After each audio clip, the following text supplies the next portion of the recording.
One of the things she told. I don't mind it, which is so, yeah, I don't. 1950s architecture. One of the things she told about that building, which was fascinating, and I'd love to find the history, is that it actually. Mine doesn't. I've just never tried it. Does it?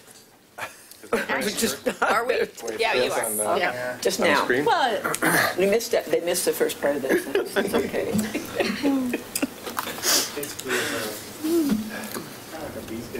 You ready, Scott? It ends up being some kind of segment. All right.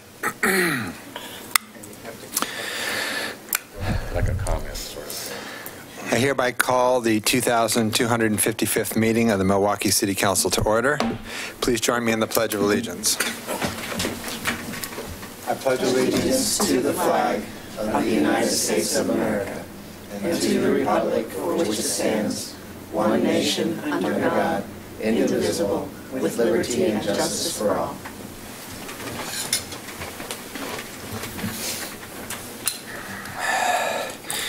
All right, we have a couple of special reports to begin with. We have the National Archives Month, a proclamation, which will be introduced by our City Recorder, Scott Stoffer, and Milwaukee Historical Society Vice President Greg Heemer.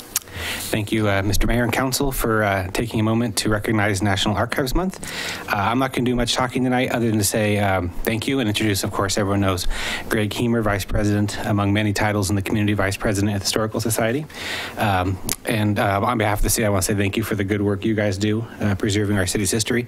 And I wanted to point out that with the proclamation, Hannah Wells in the City Recorder's office was able to make up a little commemorative button that they're available for council members on the dais, and for the public, there's some available on the table in the hallway. So in that, I'll turn it over to Greg.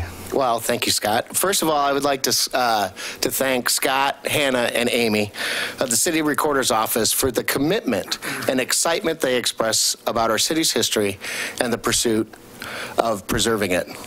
Ms. Ober, Mr. Mayor, and councilors, this team exemplifies the true meaning of public servants.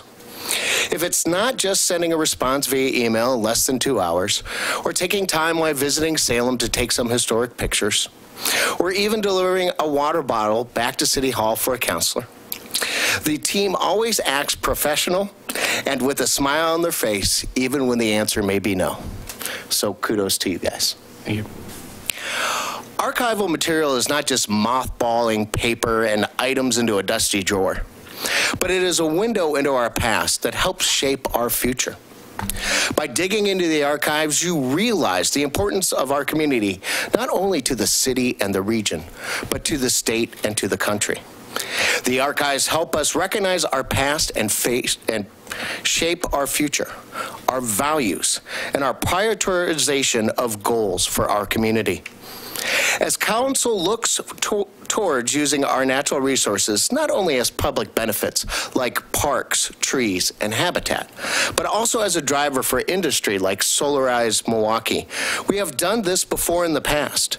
The Clackamas Native tribes use the natural resources for food, shelter, and a place to gather. When Lot Whitcomb first saw our bay, he saw the natural resources as a way to grow a town, support the needs of the citizens, and use our natural resources as energy to mechanize and power his industries. As council looks towards to expanding our business community, we can see in the archives that Milwaukee has a deep history. Lot Whitcomb started the first corporation in Oregon and created the first ship port of call in our bay on the Willamette. As council look towards the inclusion of all citizens, regardless of race, ethnicity, and gender, the archives tell us that Hector Campbell, our first school teacher, would invite curious Native Americans into the schoolhouse to meet, learn, and understand each other's cultures. During World War II, when Japanese citizens were sent to encampments, organizations in Milwaukee protected and maintained the Japanese property and farms so that they had a life to return to. Our archives show us how Curtis Hadley, after being denied a promotion because of the color of his skin, was embraced by citizens of Milwaukee when he opened the first African-American-owned business called Milwaukee Pastry. Our archives also tell us the story of how Seth Llewellyn did not enslave his Chinese workers like so many of the West Coast did, but respected them as partners and fellow cultivators like Mr. Bing. As council moves forwards on recreational values for its citizens, the archives tell us of a time when Milwaukee was the home of recreation for Portlanders. We had Crystal Lake Park, a dance hall on Elk Rock, and Kellogg Lake that added value not only for our visitors, but also to its citizens. As council moves forward with affordable housing, the archives tell us about our needs. In 1850, we were the largest town in Oregon, with orchard, mining, and labor as the main jobs, living in small houses created by their own hands. We created Kellogg Park to house dock workers during World War II. And after the war, the farms were filled with single-family houses as the veterans returned home eager to re-begin their lives. As council moves forward with community gardens and orchards and local foods from farmers market, we only need to look in our archives to see Milwaukee as the produce capital for Portland. Our farms would deliver fresh dairy, produce, and flowers into local Portland markets. Many of these farms even ship goods as far as Kansas City. Archiving material means a lot. It not only holds the records of the past, but can help shape our future. It creates a sense of values, traditions, and understanding that can be lost in the present. It holds and keeps the reasons behind our values and opinions of today.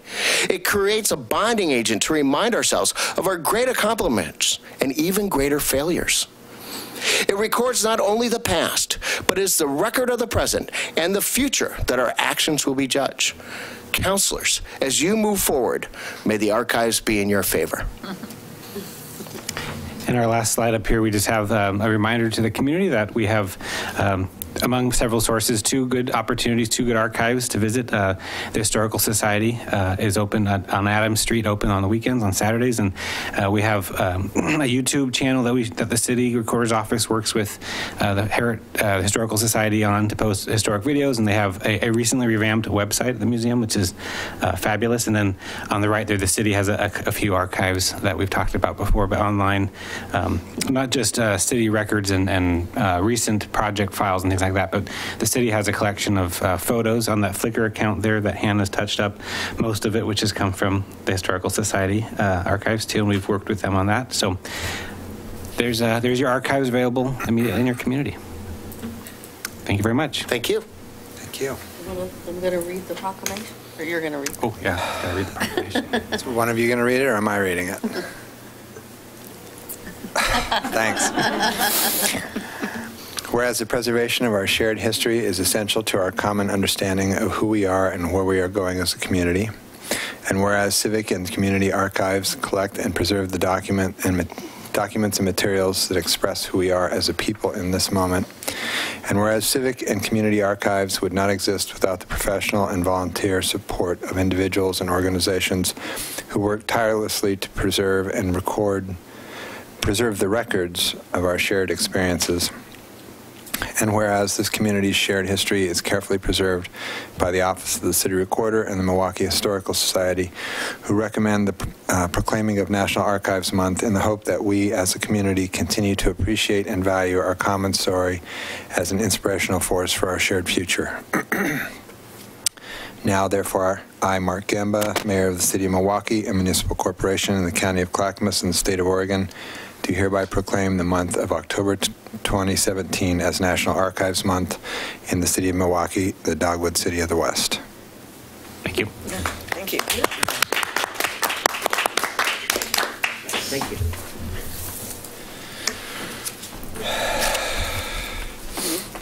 And next, we have National Planning Month, a proclamation, which will be introduced by our Planning Director, Danny Agnew. We don't have buttons. I really have. So disappointed. I've wanted like shiny badges like the police have. Maybe next year. So in a similar way, this October is National Planning Month, and we have a proclamation before you tonight to declare a National Planning Month in Milwaukee as well.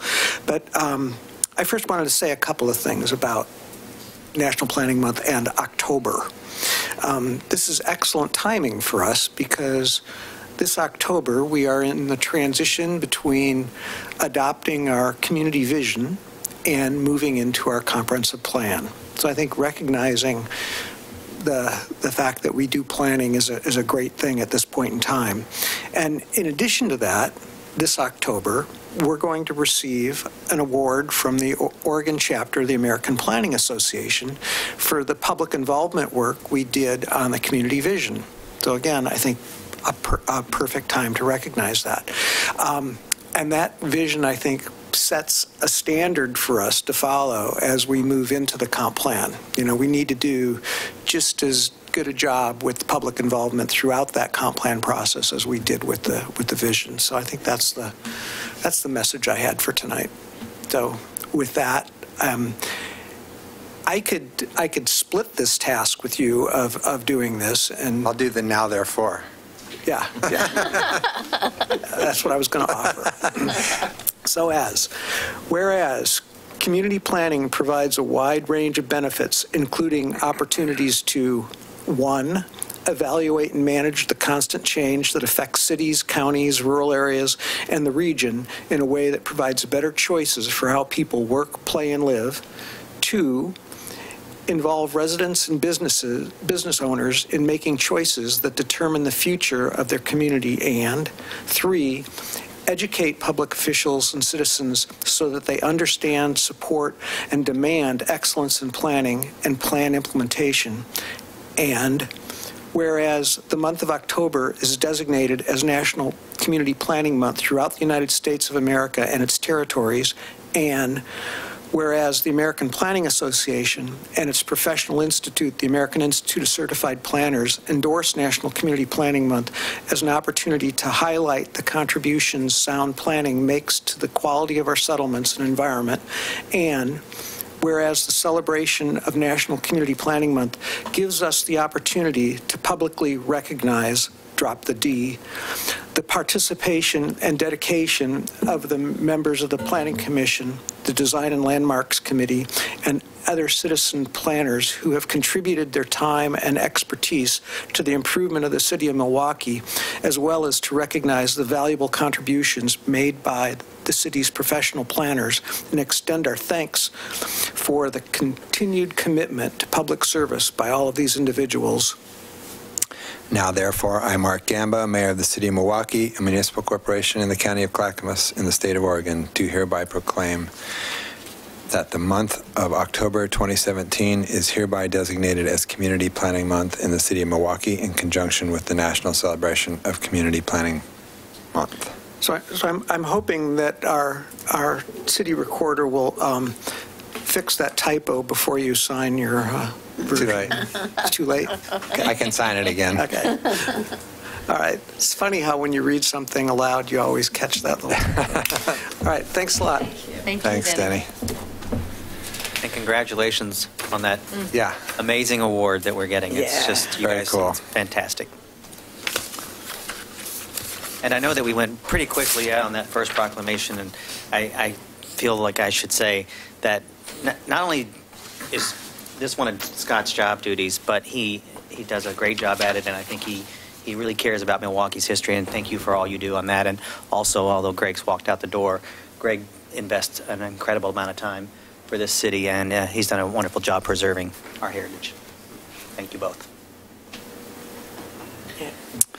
All right, on tonight's consent agenda, we have a resolution appointing Gary Klein to the city's Park and Recreation Board, A resolution authorizing staff to apply for a technical assistance grant to fund consultant services for an update to plan and code provisions for the Willamette Greenway in Milwaukee. A resolution entering into an intergovernmental agreement with the U.S. Geological Survey to collaboratively maintain the operation of the Johnson Creek Hydrologic Monitoring Program. Does any member of council wish to remove an item from the consent agenda? No. Nor do I. I would entertain a motion to approve the consent agenda. I move to approve the consent agenda as written. I'll second it. It has been moved and seconded to approve the consent agenda. All those in favor? Aye. Aye. Opposed?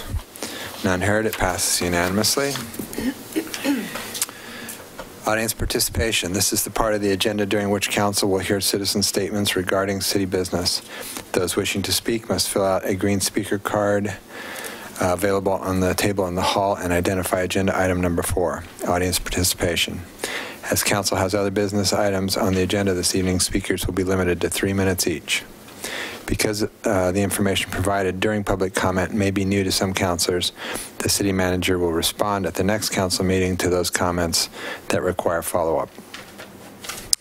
Before we begin, is there any follow-up reports from the September 19th, 2017 audience participation, Ms. Ober? No. All right. In that case, I have one from Linda Montgomery. Thank you, Gary. Yes. Congratulations, Congratulations. Gary, and thank you. Yeah, it's You're very- welcome to stay, but Great dedication to the city of Milwaukee and making sure that there's great recreational places around, so thank you. You get to keep working on Riverfront Park or Milwaukee Bay Park. Milwaukee Bay Park. Old dogs, new tricks. I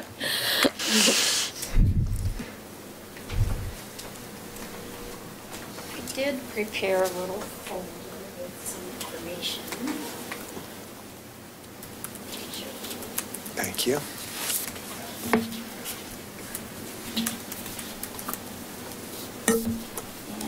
My name is Linda Montgomery, and I live at 12111 Southeast River Road in Milwaukee, and at the Island Station area.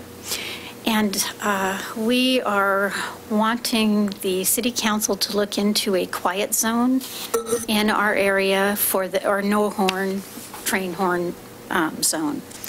I have made several calls. I put in the packet the streets that have crossings at them in Island Station, and 2 of which would possibly need to be closed. And in talking to ODOT, I mean, there's kind of a, this is kind of a rundown on the order I did things, but Lisa did suggest I go to ODOT and ODOT Rail and see if there was any funding. And at first they said no, they no longer do the funding. But when I mentioned the potential of a couple of streets being closed, he went back to management and came back to me with an email saying that if we closed one crossing, then they would fund the new gates and lights at Bluebird, but not any SSM or ASM additional that would be required for the quiet zone. But if both street closures were done, they would fund the gates, the lights, and consider all potential SSM and ASM to meet the quiet zone requirements. So it sounds like they are willing to finance it also. I talked to the Federal Railroad Administration, and there's no funding there. They don't have any incentives or anything there. I did a survey at our Island Station neighborhood picnic, and it was very positive on, well, just about everyone, yes, quiet zone. And I was surprised. I have a kind of a little bit of a summary of the interest survey, and the one I was more concerned with, would you be supportive of a quiet zone if 1 or 2 streets would need to be closed? And there were absolutely no responses to that. So everyone would consider that if it meant a quiet zone to the neighborhood, because that's how much it impacts the livability now. There's a new thing that new trains used to be they used to be able to, the engineers used to be able to quietly, well, there's a certain decibel, but they could be a little more, what do you want to call it? Conservative on the horn, let's say. Now the new engines are being equipped with buttons or foot pedals that they don't have any control over. So it's really loud now, and several trains during the night wake us up. And I heard my beep go off. No, you're okay, because you're representing a neighborhood association. So we added 2 minutes to the time. Okay. So anyway, it is getting much more difficult and uncomfortable with being woke up at night and lack of sleep. And a lot of the neighbors, most of the neighbors surveyed, live within a half block to 3, maybe 4 blocks from the tracks. And that's pretty well everybody in Island Station. I mean, except for, that upper end of Island Station. Everybody lives pretty close to those tracks there. And let's see, what else? And you did the survey, I know, at the neighborhood picnic, Yes. but did you actually go to a neighborhood association? Have they voted in favor of They this? already asked me to check into it.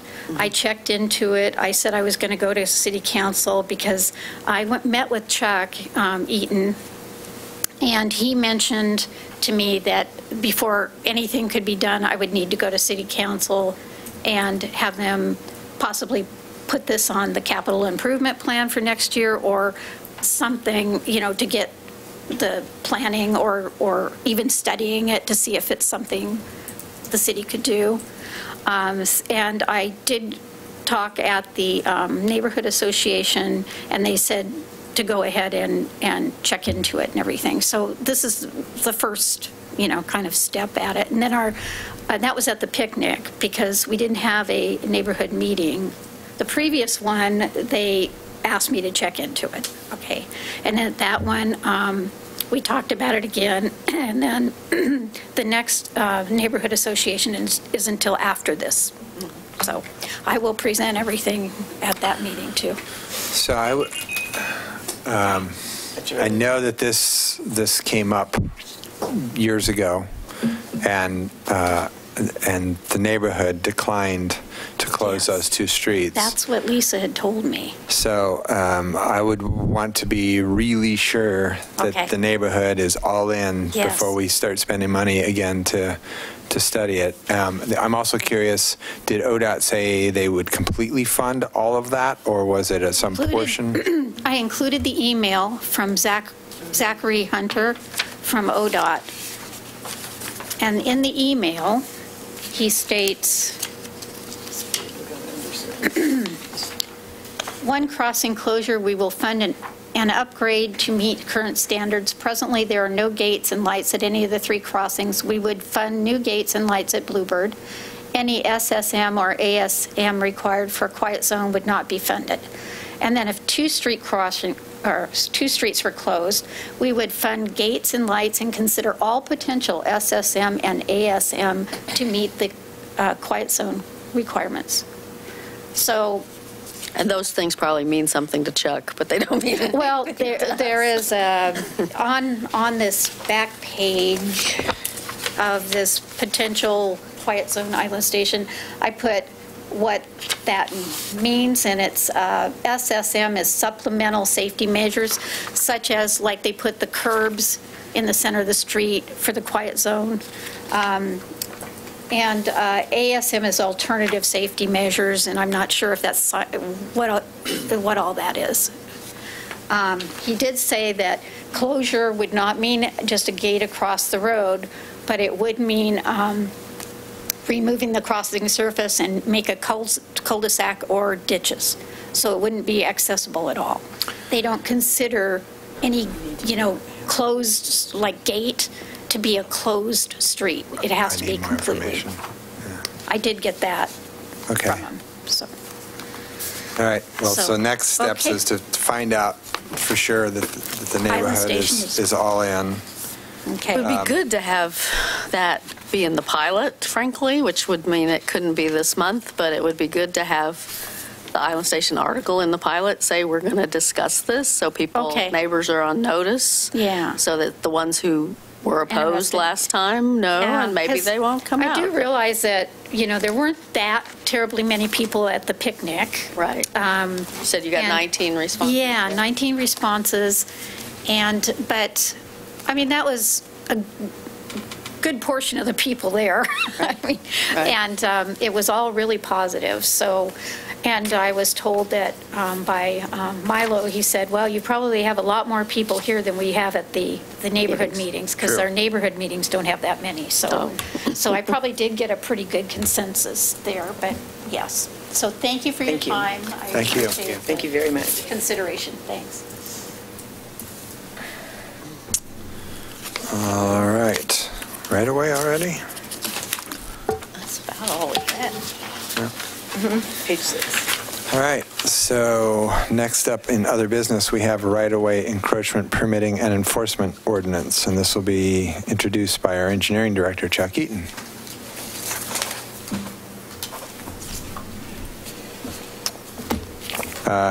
Given the one-week noticing requirements for ordinances, staff has revised this item to just discussion. Staff anticipates presenting council with this ordinance for adoption at the October 17th, 2017 regular session.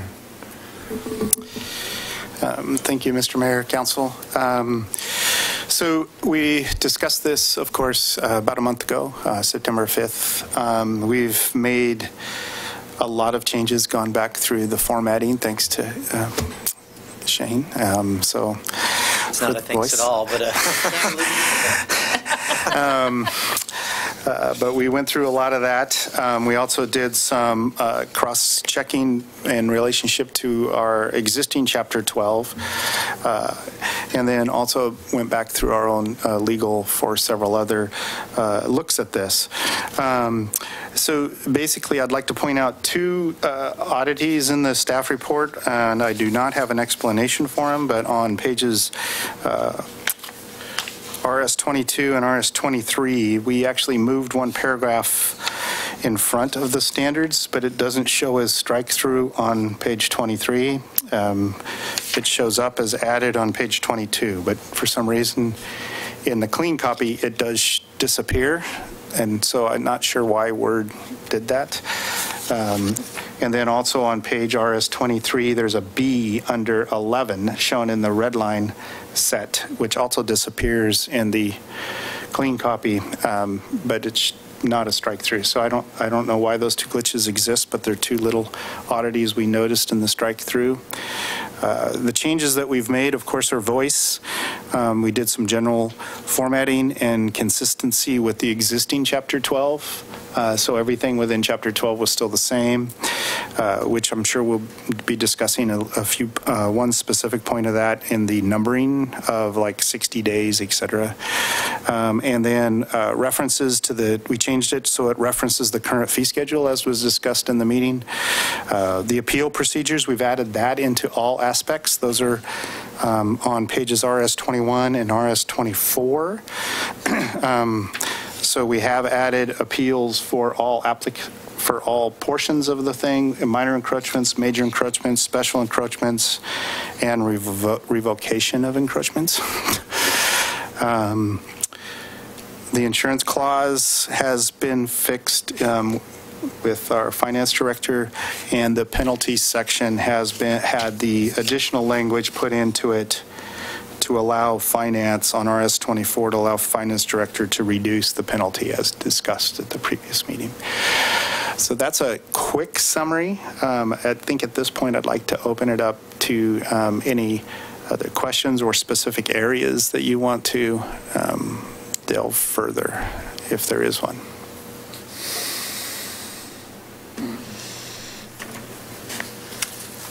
I didn't really have any Questions or myself. issues? No. I feel like didn't we've either. gone through it. Through it in so Pretty. much detail at our the last time we had it at work Yeah, session. and I think you hit all the They hit- points, yeah, near they as hit I could everything. remember.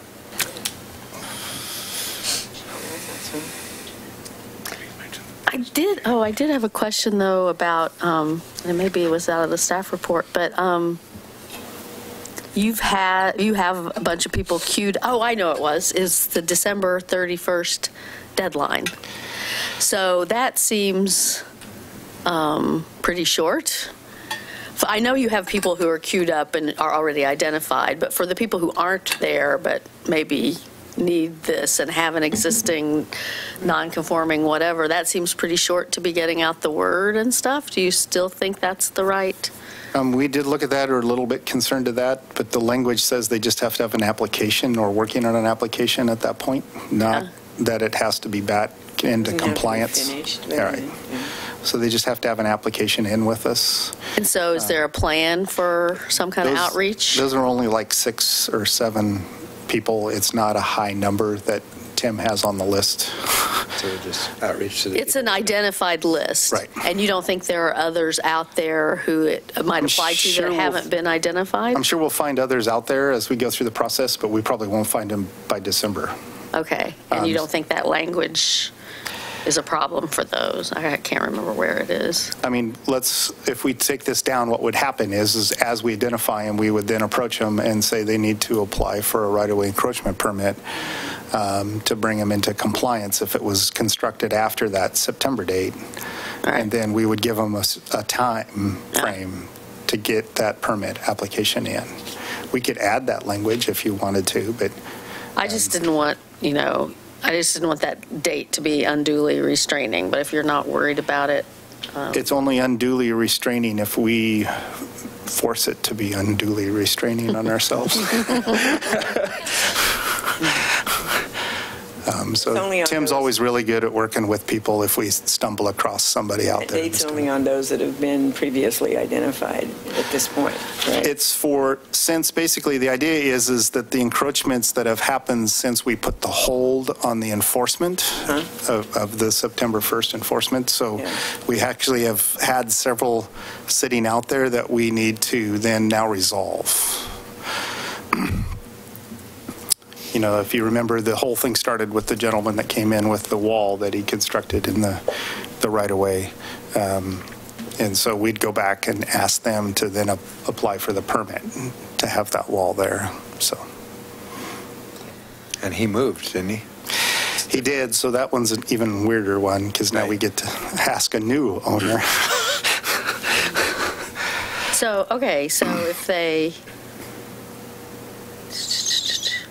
if it was constructed, modified, or relocated after September 1, 2015,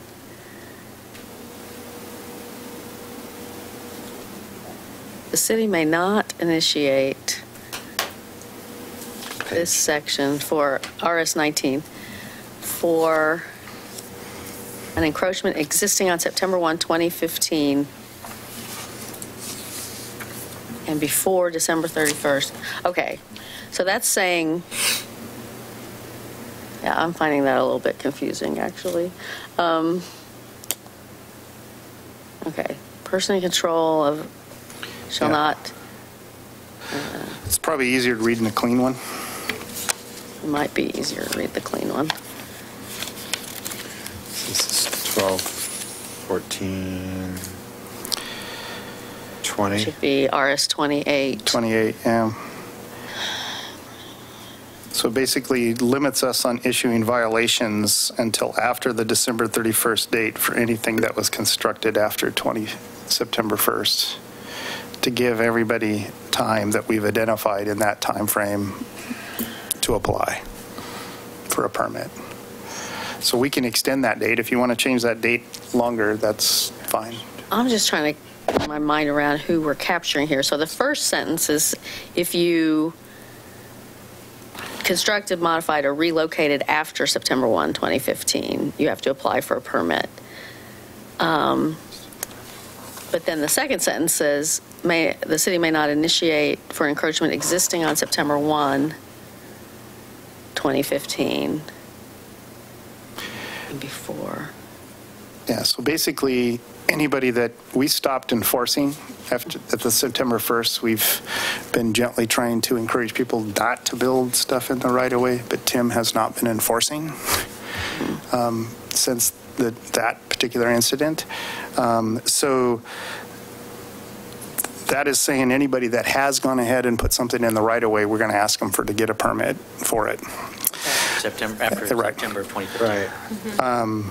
And then what it further goes on and puts handcuffs basically on us that says we won't go after any violation issues until after the December date for anybody that has not complied with the right-of-way permit request. So if you want to extend that date, that's definitely fine. So I think what Lisa's running into, and I get it, is that if we don't know about them, right? If somebody did that, built something since then, and it's not one of your targeted 6 or 7 that we know about, and we discover it in 9 months, they're obviously not going to be able to meet the date required in this. Well, this date, I guess the way it's written is only saying we won't initiate a violation. Right. So maybe we need some kind of... I mean, the standard is that, you know, we would work with them, we'd tell them they're out of compliance and they need to apply for a permit. Right. And then usually give them a certain amount of time to apply. And That's what I'm wondering, if instead of saying a date now for these 6 that we know, what if we said you would have 3 months from the date of notification? That would apply to all future ones also, though. Exactly. So even people that came in and built a wall in the middle of the right-of-way in 2 months. So they built it after this. And then Well, that's a find out, different wait, category you weren't of supposed people. to build that, and they say, oh, well, don't I get 3 months to file an application and make it kind of all good? Is that? No, I'm talking about the people that are in this window after September 1st, 2017, but before us passing this, right? So that 2-year window. But why just them? Why not people who've had it for 10 years and we've Because just they never don't- noticed it? We're not going to go back and go after those. Okay, their grandfather. Grandfather, Okay. but so it's the people that we don't know about that did build it in the 2-year window is what I'm No, okay. trying to make it.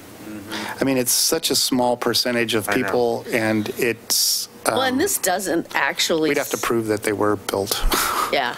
Right. And this doesn't actually say that they have to apply by December 31st. It just says the city will not initiate a violation before December 31st. So if we have this process where we, you know, future identified ones that fall in that, yeah, I guess I'm not worried Right, about and that. it goes on to say, or while a timely filed application or for an encroachment permit is under consideration by the city. So if it says we also want to, if they've applied, Right, then, right. and we're the ones holding it up. Right, okay. Okay. It is language that we took straight out of the sample ones we used for Lake Oswego and Tigard. So, I mean, that's probably why the cumbersome. I don't know who necessarily wrote it originally. But.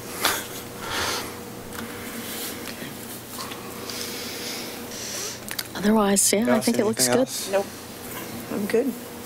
So good tweaking all around. Yes, yes. Sorry for the delay. If that was my fault in any way, I apologize. Thank you for doing it. We appreciated the entire it. thing out loud. I was okay with that. Every word. I was prepared to get around it by shortening the effective date, as you know. I was finding So we'll put this on for council agenda on the 17th for approval. Yeah. Cool. Thank you. Right. And ordinances we can't do in executive, I mean, in consent agenda? Consent agenda. No, you can't. And we're trying to avoid having to read the whole. Yeah, I know, I understand that. So if we're doing packets on Fridays, are we going to need to put ordinances on Tuesdays? They go on Tuesdays. Okay. Yeah, and we have, when it's been Denny's work, we've been placing them on Tuesdays, and you've been getting those before the rest of the packet. This one was a little bit of a conundrum for a variety of reasons, and so we're going to push it out. Yeah, we just didn't realize that. So luckily, there's no rush, right? So. Yes. No emergency. We can absolutely do a story in the upcoming pilot. It's a really small outlines. Sure. Little box, yeah. Yeah. No, it's a good conversation on a lot of levels. Right. To remind people that there is such a thing as a right-of-way. And they should know where their property ends. And Right. And there's a process for, if you do want to do something In the right of way. in the right of way, there, we have a process for that. Yep. Data screen. Cool. Just don't encourage people to flood us with We could say it's going to be a very difficult process. No, not that. I'm not indicating that. I'm just like trying to catch up with them. Lots of right-of-way that I know. could really use some TLC. And Yep. the city can't do it. I know. Just trying to help Chuck out. And But we have lots of places where people they don't really want to know if it's the right of way. And I do feel like some kind of educational thing about, things things to look for that might indicate where your right of way is. Like that guy, it was the pavement. You could tell from the pavement of his driveway where his right of way ended. But Yeah. Like I said, usually the utility companies are pretty good at putting their poles right near the line. yeah. So if you look at where the utility poles are, they're probably pretty close to the right of way. Well, there's a lot more survey pins out there in existence than people realize. That's Yeah. true. I mean, my lot up there was 100 years old, and I found 3 of my pins. Did you? I found pins when I was doing a project too. That I couldn't find them again today, but I found the surveyor found them, I should say. So any other questions of me? Okay. No, good job. Thank you. Chuck? Thanks very much. All righty. So, the next thing, everybody get a chance to Read the proclamation or the resolution. Yeah. Oh, there's a bunch more. God, you gave me lots. Anybody else wants one? So that was the fact sheet that Mark had sent when the resolution came with the first draft a few months ago. But I felt like it should be in our record. I do think when we have resolutions that make statements that are, make statements of certain facts that are not necessarily widely known facts, we ought to substantiate where we're getting that. So Well, and I think as I we wanted this to be put in the record. send this out to the legislature and the governor, we should send the fact sheet with it. Mm-hmm. So that if they have a curiosity about things, they can refer to it as well. So.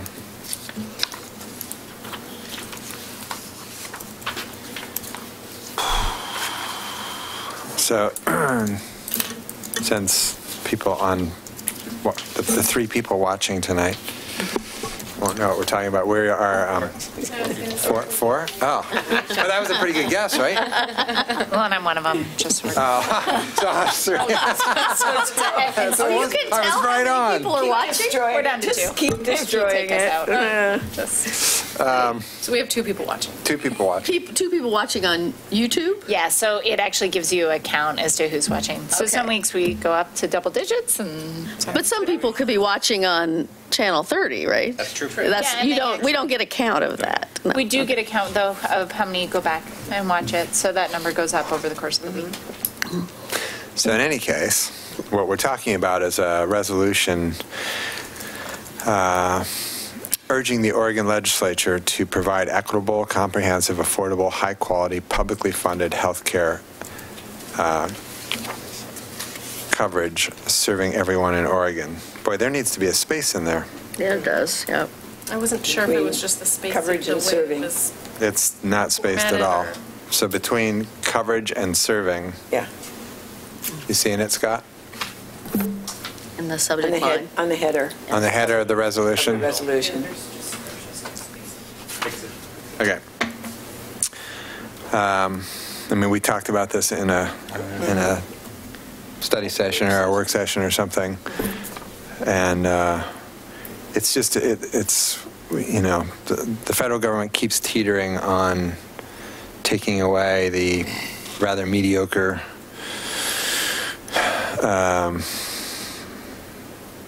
healthcare coverage that we have now.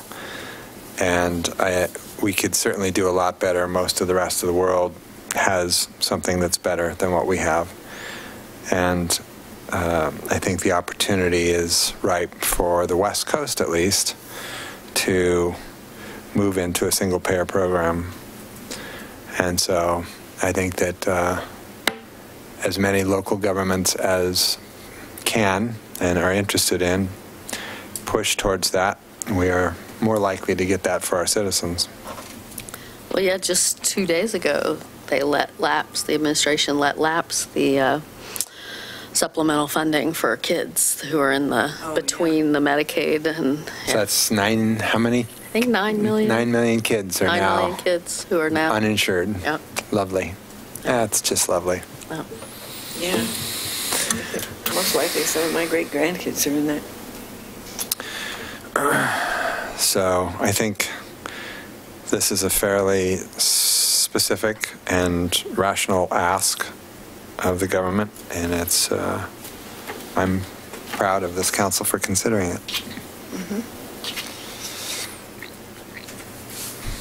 Does anybody have any questions or discussion or tweaks to it? Well, we pretty much gone Further through it tweaks? before and No, we tweaked the heck out of it. Yeah, we tweaked it a lot. I mean, yeah. And it reads very well, and it establishes exactly what we're asking for and leaves it broad enough at the same time for the state to make very conscientious decisions. So. Agreed. Then I would entertain a motion. I move to approve the resolution urging the Oregon legislature to provide equitable, comprehensive, affordable, high-quality, publicly funded health care coverage serving everyone in Oregon, directing Oh, where am I? At the end of it. Oh, sorry. Oh, you're right. Yep, that doesn't belong there. Wow. I was just reading. I'm glad I'll it was second you that. first. Nice. Sorry. Nice catch. Thank you. Okay, it has been, was it seconded? And I second it. All right. Somebody didn't, yeah. It has been moved and seconded to approve the resolution urging the Oregon legislature to provide equitable, comprehensive, affordable, high-quality, publicly funded health care coverage serving everyone in Oregon. Is there any further discussion? Nope. No. All those in favor? Aye. Aye. Opposed? None heard. Nice job.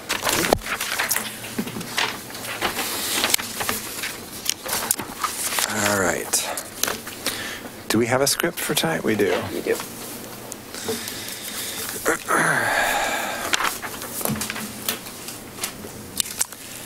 Come see the initial design concepts for the library improvement project and give us your feedback tomorrow evening, Wednesday, October 4th, from 6 to 8 p.m. at the Public Safety Building located at 3200 Southeast Harrison Street.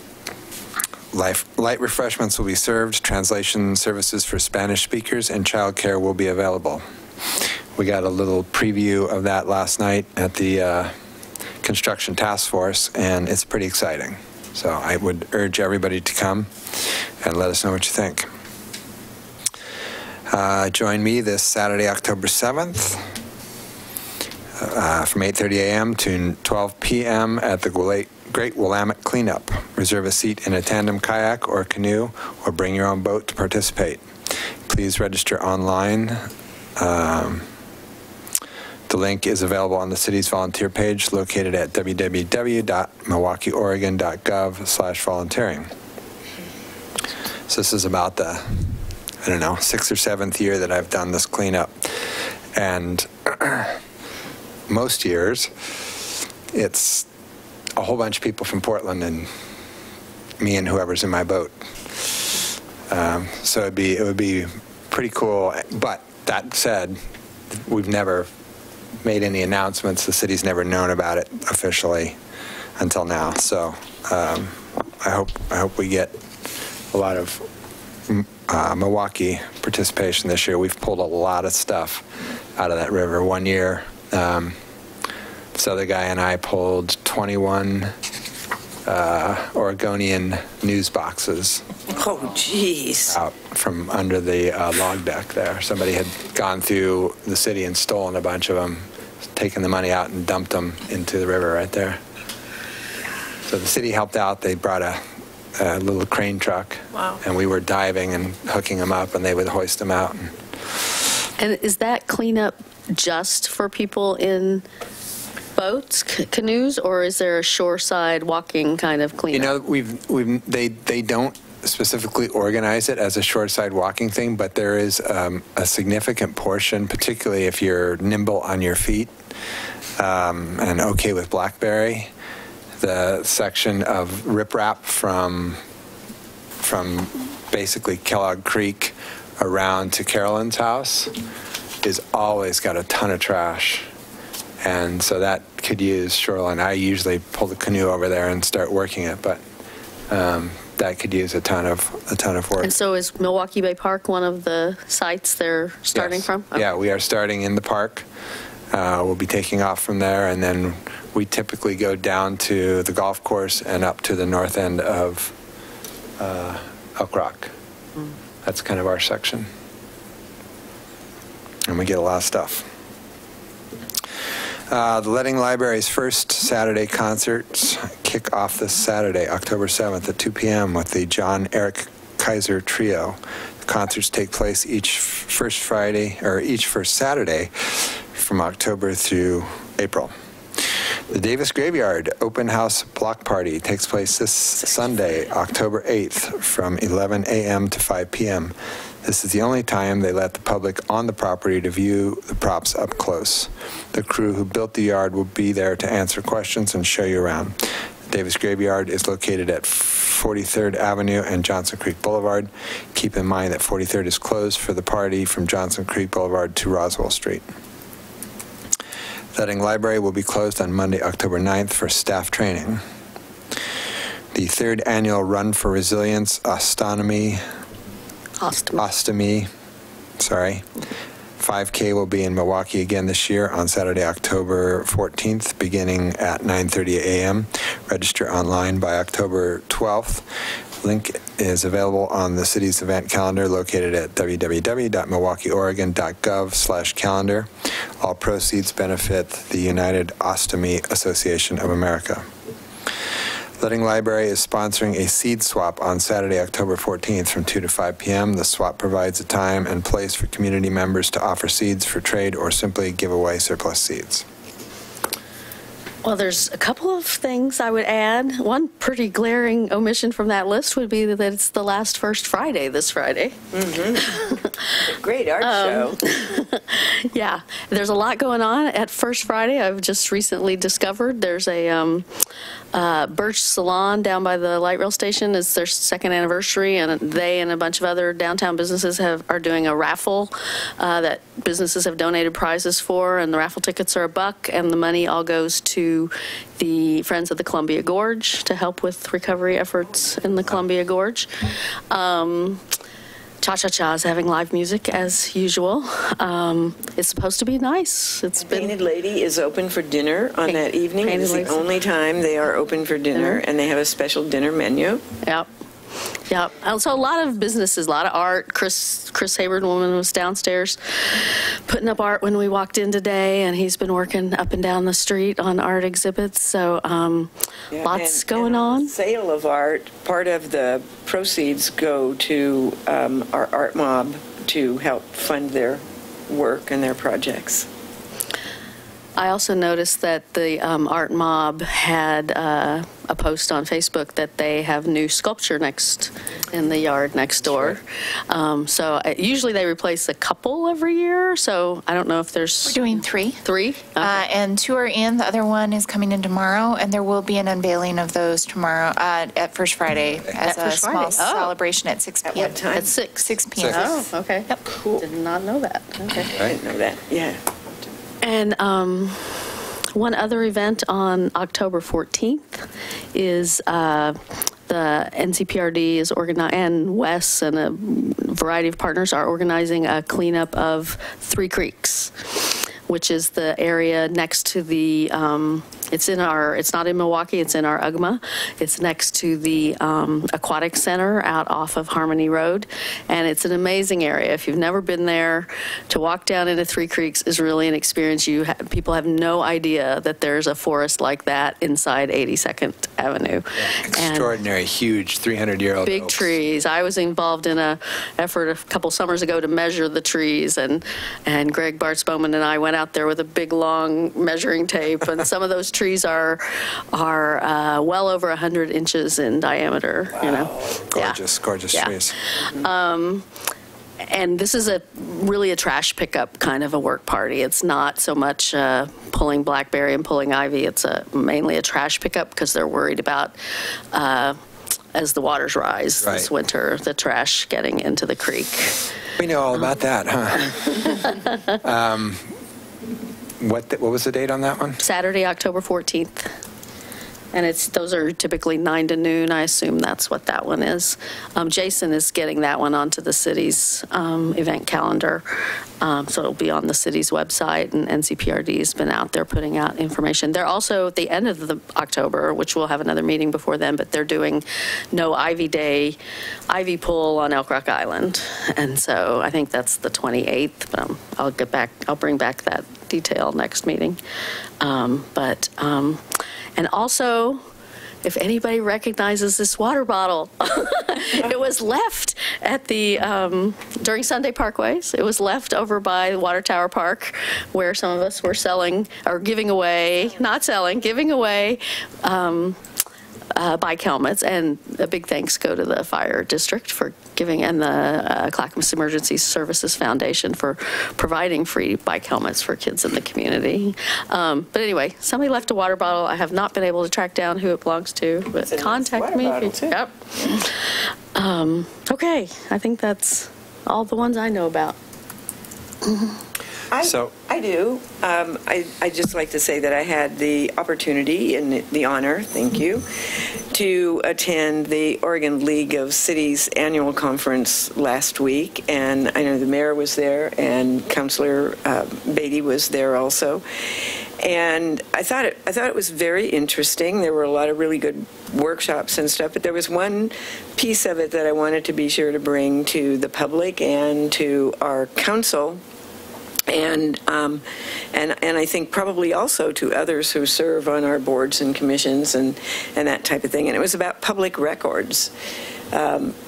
I know that we, should not intermix our email, for instance, and, things like that, our private email and our public email and those kinds of things. And I know that documents become public records. What I didn't think about is that, and most of us keep them, these little notebooks like this where we write things down that happen at a meeting, or maybe we write down questions that we want to ask, or we sit and doodle on it, Well, all of that are public documents and need to be preserved and given to the city recorder. And so kind of, it's sort of, in a sense, jokingly, but not too long ago, we had quite a stack of stuff, and I said, if we're finished with this, I can toss it. Well, even if we're finished with something, no, you don't toss it. You give it to the city recorder, as just like anything that people provide for us, these folders tonight, that's now a public record. Anytime someone sends us an email, it becomes part of the public record. And back in my former life as a chamber exec, and I should have remembered this, they did ask for records of a meeting that I was at where I doodled all over one page and drew little pictures and made comments and, whatever, but it became part of the legal record, and I was, what's the term, deposed, where I had to give a deposition about that meeting and about all my little comments on there also.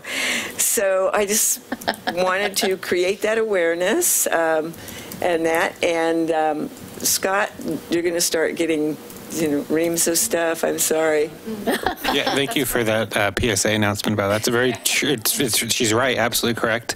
Everything you do is public record within, within guidelines, and it extends to email too. So we're in 2017 and the world is not really sure how to handle email completely, but we're getting better at being able to capture it, and the expectation is that we can produce it. So yeah, as a little add on to that, every once in a while I'll get an email in my city email that really doesn't have anything to do with the city. I mean, a current instance is someone was asking me if I would do a pet portrait that I would donate to them, for a raffle. And so I took that email in my city email and immediately forwarded it to my home email, and then responded to the person from my home email and told her why it was coming from a different address. And it happens the other way once in a while too. I'll get something in my home email that really is city business and needs to go into city business, but email. So it's just something to be cautious of. Absolutely. Email is very messy, and we get email all the time, and not everything in your email is going to rise to the level of a public record. But right. The cleaner you can separate those two things, the better, the easier it'll be for staff when you leave council and we take over your email account and clean it up. We've gotten better at it in the last couple of years, but still it's a process of cleaning it up. Yeah. So, and then if you have any questions about records management or how the city handles it, or you have a question about personal records, just feel free to ask us. Yeah, thank you. Or our state archives. We have a fabulous state archives in Salem. If you want to reference a source outside the city for whatever reason, state archives is amazing too. And a really great committee member. Yes, we found out this week. So one of the pieces of legislation that passed, they created a public records, an advocate. I think it's public records advocate and an advocacy council, and our very own Karen Power was appointed by the speaker to sit on that. And she and I had a nice little email exchange, and I'm excited to see her geek out over this stuff. And he's just excited for company. It's fun to have Milwaukee connected there, and so it's it cool is. to have her there. But, yeah. And I apologize for interrupting as well, but it's okay, Councilor Parks, you also wanted to talk about the carousel. About what? The carousel. Oh, thank you so much. Sure. Yes, I don't know if you've all noticed or read, but there have been things on Facebook and one thing and another that the old Jensen Beach carousel needs a new home. It was suggested to me by some of the folks in the community that our riverfront would be great for that, to put it at Milwaukee Bay Park somewhere. Now, we don't know for sure anything more than that about it, but in my past life, I had the opportunity to rehabilitate and manage a city-owned carousel in Hanford, California, which is really the centerpiece of the community on the old county courthouse grounds. And so I know just a little bit about carousels, but enough to know that they are a huge attraction for a community, and I think offer a lot of intrinsic kind of value and opportunity. So we kind of wondered what the rest of council thinks about that, and if you think it would be worthwhile to at least explore the opportunity that the carousel is looking for a new home. So it's cool. It's a cool idea to have a historic carousel like that somewhere in the city. I mean, this property back up here that's all apartments now, at one time was a large amusement park. Yes, that's right. And had, I believe, a cool carousel there. Got a picture of it earlier tonight. So it would be cool to have. I would not recommend Milwaukee Bay Park, however, for it, Perhaps because as I recall, in the 96 flood, Milwaukee Bay Park was almost entirely underwater. Yeah, well, we'd want to avoid that, yes, for sure. We would. We'd also want it in some relatively visible place, But if you think it's worthwhile to even explore, The offer that I've made, Councilor Parks, if you're interested, is that I'll work with the Community Development Office just to see if there would be a location as we're doing redevelopment. And to have a discussion about what would even be entailed, what would an application or a process entail for us even looking into the opportunity. I mean, I will say, not to be the the downer, but my sister managed a restaurant up at Jansen Beach when it was still operational up there in the shopping center up there. And it was not a draw up there. And I don't know why, but I mean, it was, yeah, I don't know. It definitely did not thrive there. Being in a shopping mall may not be the best place for it. But it was not a draw, and I think we'd want to do our homework on that and what that was. Oh, I wouldn't disagree with that, yeah. And like in, was it Seaside, what kind of use it gets there? I mean, every time I'm over there, it seems to be pretty busy. But when this issue first came up, I started thinking I have been somewhere in the last few years that and I cannot think of where it is, but they had an old revived carousel on kind of a waterfront area. Salem's waterfront has a carousel. Well, maybe it's Salem, and it's glass enclosed? Yeah, it's the one in Salem. Okay. It used to be, they worked on all the horses at the mall, the downtown Salem Mall. Yeah. They had a workroom where they rebuilt all the horses and built new ones and one thing and another, and then it all went down to the maybe riverfront. That's it. Anyway, I mean, it does seem like it's a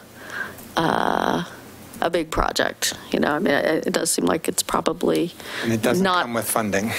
Not unless there's some Restore Oregon or some historic opportunity. It is on Restore Oregon's website, yeah. And/or people who care about that kind of thing. And I mean, I know it's all different. I know that, but in Hanford, I don't remember just how much we raised, but I think it was something like $250,000 or something like that to purchase, to rehab, to completely redo the carousel, and to manage it. So, yeah. I think it's, If you're interested, we can put a couple hours in to looking into this and get you a staff report and have a discussion about it. This is, it's an interesting question. And so at minimum, we can get you some interesting answers. Yeah. And if anybody, just on your own, if you're interested and you want to look at a little bit more about it, Restore Oregon has a little bit, really not a whole lot, but they have both a Facebook page and a website. And so Restore Oregon on Facebook, I think, is where they're taking suggestions as to where the carousel should make its new home. But anyhow, that's it. Anything else? So, due to the atrocity that occurred in Las Vegas, I thought it would be appropriate for us to at least have a moment of silence for the people that lost their lives there and the people that are, hundreds of people that are in hospitals. And just a moment to pause and think about, what our society has become and what we should do about that. But your thoughts to the people, the victims.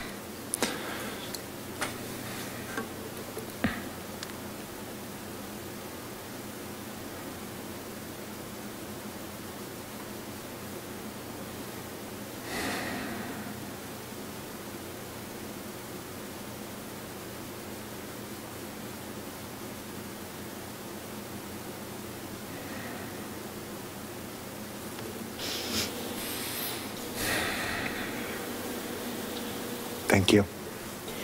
Thank you, Mark. I would move for adjournment of this meeting. Second. It's been moved and seconded that we adjourn. All those in favor? Aye. Aye. Opposed? None heard. We are adjourned.